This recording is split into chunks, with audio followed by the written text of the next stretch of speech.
जनपद मथुरा के वृंदावन के रंगजी बड़ा बगीचा में रविवार को राष्ट्रीय स्वयंसेवक संघ आरएसएस के तत्वावधान में विराट हिंदू सम्मेलन का भव्य आयोजन किया गया। इस सम्मेलन में हजारों की संख्या में श्रद्धालुओं और स्वयंसेवकों ने सहभागिता कर अपनी उपस्थिति दर्ज कराई। सम्मेलन को संबोधित करते हुए सुप्रसिद्ध सदगुरु रितेश्वर महाराज ने संघ के कार्यों की सराहना की। उन्होंने कहा कि वर्तमान समय में हिंदुत्व के संरक्षण के लिए संघ की विचारधारा और उनके द्वारा किए जा रहे प्रयास अत्यंत सराहनीय। उन्होंने समूह को प्रेरित करते हुए कहा कि संस्कृति की रक्षा के लिए सजग रहना अनिवार्य है।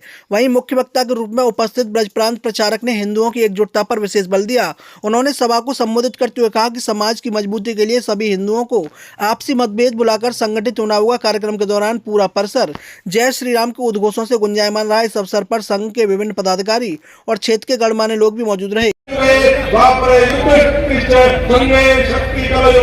कलयुग में केवल संगठन में शक्ति होगी। कलयुग में ज्ञान और बुद्धि की बात करना, बहुत ज्ञानवान, बुद्धिमान, विवेकवान लोग यदि संगठित नहीं है तो वो अपमानित होंगे, प्रताड़ित होंगे। इसलिए इस देश में हिंदू संगठन बहुत आवश्यक है। जी, हिंदू सम्मेलन हम आम हिंदुओं का सम्मेलन है।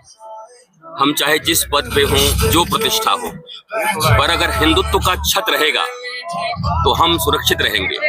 अगर छत उड़ गया तो हमारे द्वारा संचित हर चीज बर्बाद हो जाएंगे। इसलिए आज मैंने राष्ट्र को संबोधित किया है और युवाओं को कहा है कि आप संस्कार और संस्कृति की तरफ वापस लौटिए।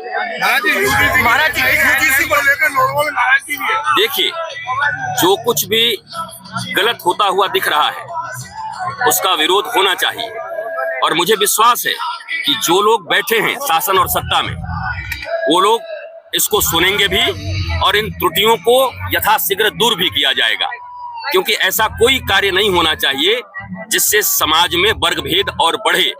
हम हिंदू एकता की बात कर रहे हैं, हम राष्ट्र की एकता की बात कर रहे हैं। इसमें कहीं से कोई भेदभावगत चीजें बढ़े, ऐसे किसी भी चीज को हम प्रश्रय नहीं दें और मुझे विश्वास है कि इसका समाधान होगा। बांग्लादेश में हिंदुओं पर हो रहे अत्याचार पर भी आपने कहा है। जी, मैं कह रहा हूं कि वो तो वहां हो रहा है, आज हमारे लिए एक न्यूज है, पर अपने ही राष्ट्र में क्या दिल्ली में ऐसे हमले नहीं होते? क्या इधर ऐसे हमले नहीं होते?